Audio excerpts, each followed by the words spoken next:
you would blindfold me, make me go for a run in this shoe, I had no idea about it. I'd probably say it's engineered towards the faster stuff, so the up-tempo stuff. So just a few runs done and dusted in this shoe. Now this is the Salomon Aero Glide 3, and these are my first impressions. But before we get into it, and if you guys want to support the channel, make sure you hit that subscribe button. So this is actually my first ever Salomon road running shoe. I've had their trail shoes before, but never the road shoe. So I was pretty intrigued with how the old road shoe was going to go.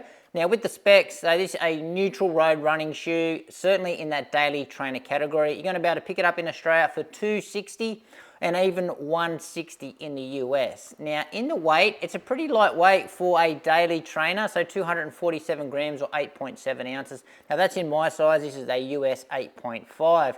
And in the stack, I've had some conflicting reports here. On the website, it says it's 40 and 32 with an 8mm drop, but I've seen it on other websites. It goes up to maybe 42 and 33 and a 9mm drop. But either way, it's around that 40mm mark and the drop is around 8-9mm. And in the upper, so the material that they're using here is what they call a 3D mesh. Now, the mesh itself, it feels more like it's a double layer. It's quite thick, but the breathability is still pretty good in the shoe. What I do love, though, is this colorway, this proto colorway of this shoe. Absolutely love it. Really solid heel counter at the back. It definitely is a solid cap. Now, with our padding, probably a medium amount of padding around the heel collar and a medium amount of padding on the tongue as well. The tongue is not gusseted, but the tongue is actually stitched into the sides of the shoe, so it doesn't go anywhere. The tongue is quite long that I've found as well, so it comes up pretty high on the foot. With our lacing system, no eyelets, so they've got these midfoot straps or lace loops around the midfoot just to help lock the shoe down there.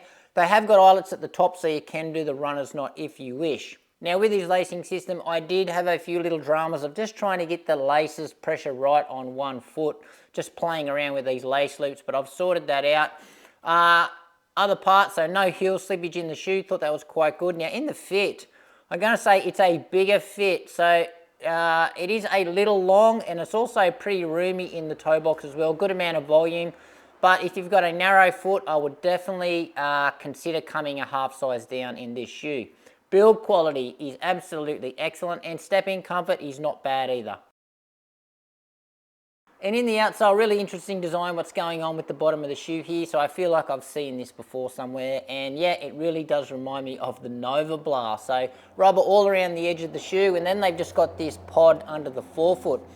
The rubber itself, they're using that Contra grip, which has got an amazing reputation, being pretty good in the grip department in all conditions and also being pretty durable. I can't really report on that at this early stage because I've just run it in the dry conditions. So another feature though with the bottom of the shoe, and again it's just like that Nova Blast, is this big cavity that just runs around through the middle of the shoe. Obviously there to reduce a little bit of weight but also add to the ride of the shoe.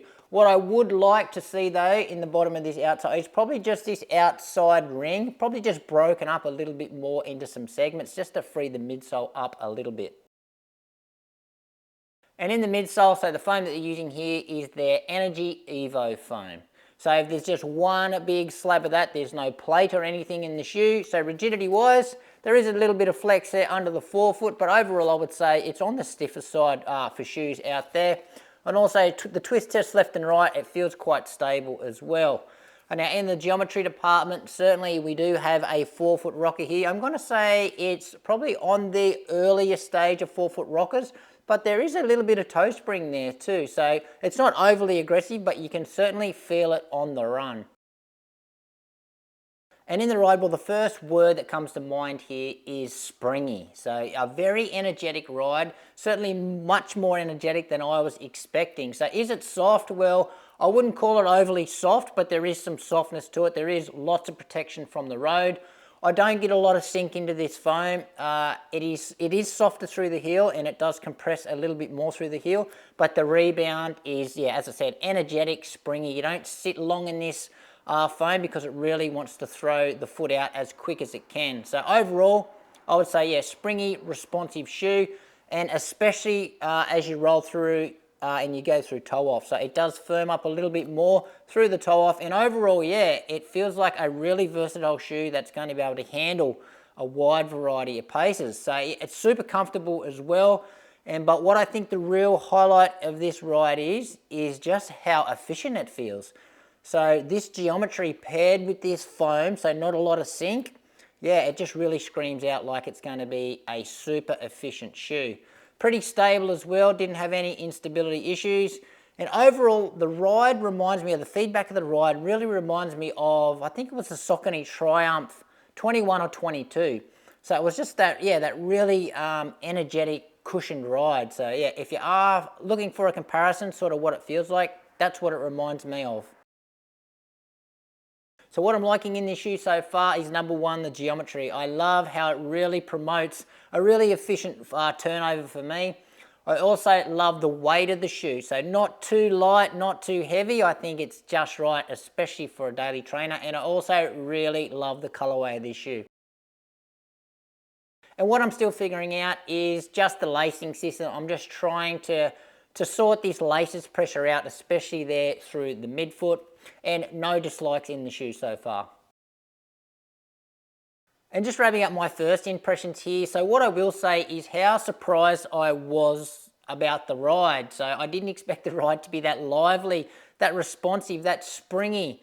I was probably expecting something to be a little bit more sluggish, a little bit softer, feel like a traditional daily trainer. But yeah, if you would blindfold me, make me go for a run in this shoe, I had no idea about it. I'd probably say it's engineered towards the faster stuff, so the up-tempo stuff. But saying that though, even though it feels like it could be a really good tempo shoe, it still feels great at jogging. So I only jogged around in it today, but it really feels like it can handle the pace if you want to pick it up. So yeah, super versatile shoe is my prediction with this one. It's going to be great for easy days.